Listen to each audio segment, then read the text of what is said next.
So, I can't even crack anything. Let myself down. Sarah can do it though. Sarah can crack everything. Oh, feel that one. What did you do on Monday night? Crack my fingers. Boom. Right. So, Coach Helen for YouFit Studio, talking about how you do one thing. The saying goes, I have to read it because I get it wrong sometimes. How you do one thing is how you do everything. And I remember the first time I heard this, and I wasn't sure I understood it or even agreed with it, because I didn't necessarily think it was the case. However, as time has matured, and myself, as I've matured, not too old though, right? Let's not make any old jokes. However, the more I understand this statement, the more I get it. And the more I actually see it in clients and other people, actually. And it's a very interesting thing to observe, because I think a lot of us like to believe that we are different people in different environments. So explain what I mean by that. As in, I would, I don't want to go with this one. I would like to think that I am not the same person with my friends and family as I am in work, or I'd like to believe that I approach things in a different way, shall I say, that I have a completely different thought process, completely different approach, that I am a chameleon of sorts in different environments, because I think that's how we all like to think, that we can adapt and change different environments, and it's not that we're lying or we're different people as such, we just adapt with situations. I think a lot of us like to believe that. Now, the reality is that, if I repeat that again, so how you do one thing is how you do everything. As I say, as you start to really be more aware of this, it becomes of interest to really look at in depth how you do approach one thing. I'll use an example. So if you're somebody who likes to cut corners when it comes to dealing with certain situations, say when it comes to work, if you're doing a hi Jazz, nice Jazz lad, get your camera. If you're somebody who likes to cut corners at work, or will find yourself cutting corners, say there's a deadline and it's due, and you know what, you could just knock that little bit off that spreadsheet, nobody would know, it'll get done in time, nobody's going to notice, only you.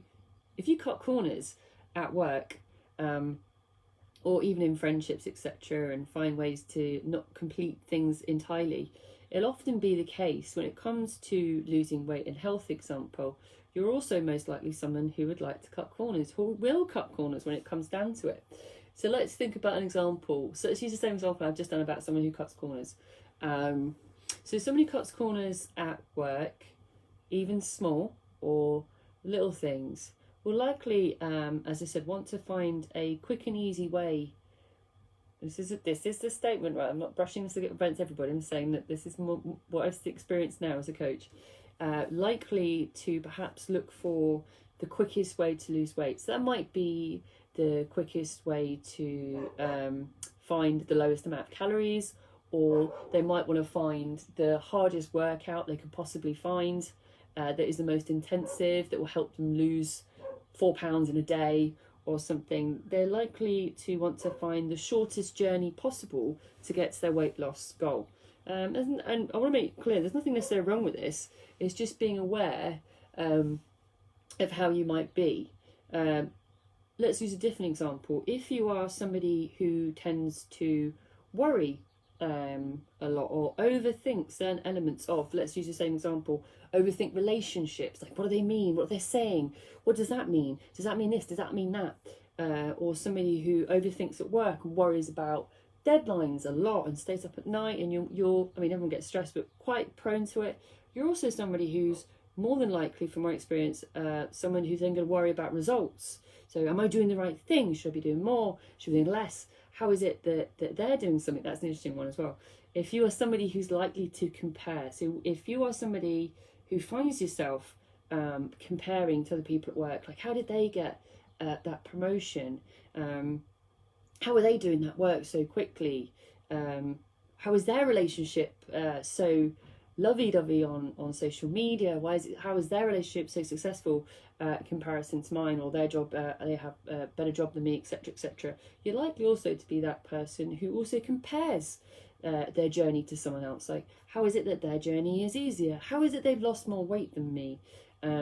Etc, etc. So now if you think of those some examples that I've used there, and then revisit that statement. So how you do one thing is how you do everything.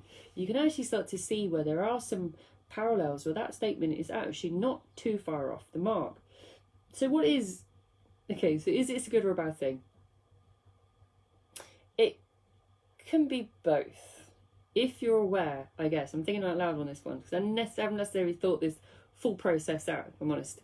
Do I think it's a negative thing? I think if it's successful, if other parts of your life are fully successful and you know that your approach to things works and you're conscious of that you do it, then yes. In my experience though, the most common one is cutting corners. That's why I used it first. So cutting corners is a very common, it's not a personality trait, behaviour we'll call it, is a very common behaviour. It's a very common behaviour when it comes to, specifically if we talk about fat loss and a health journey. It's very common because its promoters are very common, because I think a lot of companies, etc., different approaches probably know that that's a common wish, I guess, to get there fast, and so then that's what sells. And sometimes that can be quite a challenging thing to manage expectations of somebody when they want to cut corners and get a result fast, and think that the solution is what you're coming to talk to us about. And if you've worked with us for any amount of time, you know we certainly do not cut corners, and we certainly don't sell you the fast result, and we certainly don't sell you the quick wins. We probably tell the opposite. This is going to be a long haul, and you'll be with us a while. Guess what though? You'll be healthy a long time afterwards, right? I think if you listen to things, right, okay, actually if I think about the small things I do skip steps. I do like to get there fast. I do that with a lot of things in life. Start to think about how you literally do one thing in your life. If this resonates with you, you think, God, yeah, what Helen's saying, that is quite common for me to do. I do that a lot. I tend to do this with relationships as I do at work. I tend to approach my my health and fat loss journey in the same way. Start to think, really be conscious of what you're doing and how you're doing it. There is a new way of approaching stuff. So let's take the cutting corners element. And you probably remember this next time you come to a spreadsheet. If you are somebody who does cut corners at work and think of the fast way to deliver something, the fastest way to scrape it through with very little work and very little thought process to make life easier for you, start to think about how actually can I change my behaviour and my approach, and then start to deliver something that doesn't cut corners, that really delivers what they're asking for, and perhaps even exceed expectations, right? Let's do something different to what I'm used to. The thing is about anything, the more you do something, the more it bleeds into other areas of your life, right? And I think we all are creatures of pattern and behaviour, so you will all know that you do something in this fashion or not. So becoming aware of it is always step one, and I always say this: becoming aware of your behaviours, your thoughts, your processes, your emotions is step one. Step two is honestly asking yourself, is the way that I approach things actually successful? Does it actually give me what I'm looking for? Does it make me happy? Does it make me feel that I'm actually achieving something? Am I, in the themes of what we deal with, am I losing weight? Am I feeling more energy? Am I feeling positive? Because actually the next question you have to ask yourself is, if the answer is no to all those previous questions, I really do need to change my approach to how I'm doing things, because it isn't working, because it isn't successful, it isn't making me feel good, it isn't creating energy. And there's the other saying, right? Kind of goes alongside this, the definition of madness is doing the same thing over and over again and expecting a different outcome. That's a bit like saying how you do one thing is how you do everything. If you're doing it the same way over and over and over again, and you're still not getting the outcome you're looking for, it's a bit of both. It's a bit crazy, and it's not probably giving you what you're looking for. So the question you have to ask yourself is, right, okay, if this is how I'm cutting corners, and this is how I keep butting my head against the wall, not getting the result I'm looking for, what is it that I need to do about my approach to lots of things in life, including losing weight or fat loss, should we say specifically, or becoming more healthy, whatever that means to you. If that is not working specifically, what is it I need to change? Now again, if I'm talking about the most common one, which is cutting corners, and I'm talking specifically about what we do, then by all means, let's be honest, Cutting corners in terms of being more healthy or losing weight would be, I've had it all. Taking a pill, eating no carbs. Well, there was a lemon water and lettuce thing at some point. I don't know. Felt like a bad dream, if I'm honest, that period of time. The electric shock things. Have you seen those? The electrodes you strap on and practically electrocute the fat off you. The cling film, body cling film wraps to lose weight. That was one at some point.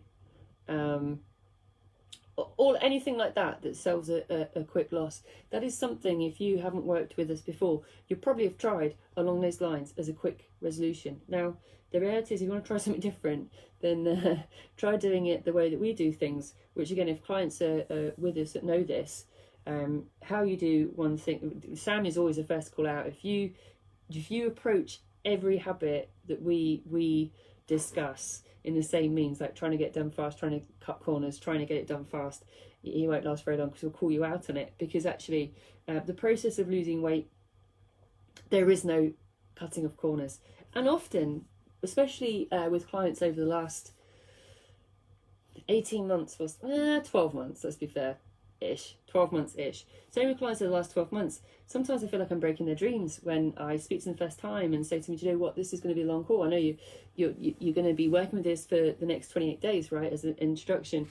Guess what, though? To get what you really want, it's going to take some time.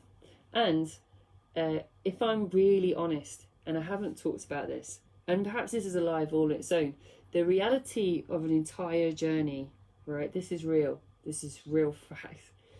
And we've discussed this a lot as a team over the years, and we all agree on one thing at least, right? The perception of how long I think some people believe it takes to do the whole journey without cutting corners, like how you do that one thing, that one big thing you want. Lots of people want it to be, God, the quickest I've heard is 4 months. I want to lose 3 or 4 stone in 4 months. And the reality is that it probably takes more like 3 or 4 years. And people, when you say that to them, they're like, if it's in person, you can physically see them almost repel from your words. And I will always say, look, I'm in the business of honesty. In this business, I think you do have to be honest with somebody and say, let me elaborate on that. If you're somebody who cuts corners and everything, there's going to be a shock to the system. You can't cut corners on a health or fat loss journey. Because when I say 3 or 4 years, I mean from the moment you first pick up that phone call to going on your first exhilarating loss of fat, from that first dress size, to feeling less pain in the body, to getting better sleep, more energy, skin gets better, hair gets stronger, start to go down more sizes, hit that point where mindset takes over, right? And suddenly you stop losing weight, you don't know why, and your drive and motivation changes, goals come in, come out, life changes happen. You get to the point where you hit a goal at some point, right? And then you're like, oh, what do I do now to maintain? Now I've got to learn how to maintain. I've got to learn how to do all my food all the time and know what changes I need to make to my food to keep me maintained, or when I want to lose a little bit more weight because I'm going away, and then how to deal with the headspace when I put weight on over Christmas or Easter coming up. I do live on that one this week. Watch out for that, members. I'm coming at you over the groups, right? So how to deal with that, how to deal with life stresses and maintain weight, what will happen to your body as you get longer into maintenance, to the end package when you're fully able to look after your training consistently, your food, no matter what, to have the right mindset, to self-correct your mindset. Now, that's the real journey of fat loss and health, right? That's the real journey. And if you could do that all in 4 months, I would freaking, I don't even know. I want to know who you are, because I want to be you. How many years am I in? Ooh, I know I'm looking at the time, like that helps. What am I, 5? No, 6 years? Oh, that's 6 years in, still learning. Still learning, even as a coach, still learning, right? You always get handed a new lesson. True. Well, talked about that recently as well. So the thing is, when you do one thing, you have to, and I'm going to keep going to this cutting corners thing because it's so common. when you do one thing, right, I want you to remember this. When you're doing one thing this week, and you think, right, I'm rushing this, I'm trying to speed this through, or I'm being impatient. I'm an impatient person. That's a common one as well. I'm impatient with my friends, my family, my colleagues, right? You tend to be impatient with your kids. You're impatient with yourself because you're not losing weight, right? The more you think about it, the more you can see and start to notice, right? Notice where you do this. Now, you can change that behaviour. I've absolutely seen it so many times, and it's brilliant to watch, because when a client recognises that and they say to me at some point, you know what, Helen, I used to be that person that, it usually starts a sentence. It's very common that sentence start. Helen, you know, when I started UFit, I used to be that person that ... Used to believe in all that stuff, I could get it done quickly. Used to have so little patience. Didn't really listen to people. Didn't see how my behaviours were impacting people. Always starts like that sentence. Some point down the line, some point in those few years, right? I used to be that person that. And then it starts to change, because they change their approach to even their health and fat loss journey, and then that also starts to domino through other parts of your life. So start to recognise that. You'll be some will be a printer or a photocopy or a spreadsheet this week. It's going around, I'm going to just get this done. I'm just going to knock this off and go, now, what did Helen talk about? About cutting corners and about rushing things and being impatient and all the rest of it, right? Mark my words, you'll remember this. True. So recap, okay? Recognise how you approach things in life. We all have a pattern of behaviour, right? We all have one. Tell you mine, a long list of mine I've corrected, right? Once you recognise it, actually ask yourself, is how you're approaching that one thing and everything successful? Is it really giving you what you want, right? In any part of life, yes, I've touched on it, but generally, right, because of what we do, is it giving you the success rate you want in your health and fitness journey? There might be somebody listening going, do you know what? I've been there, done that, and now I'm doing this and it really works. Do you know what? High five to you if you're that person. Build on it, right? Make it, if you know it's successful and it's working for you and you've been working with us, you're like, yes, how I approach this now really works.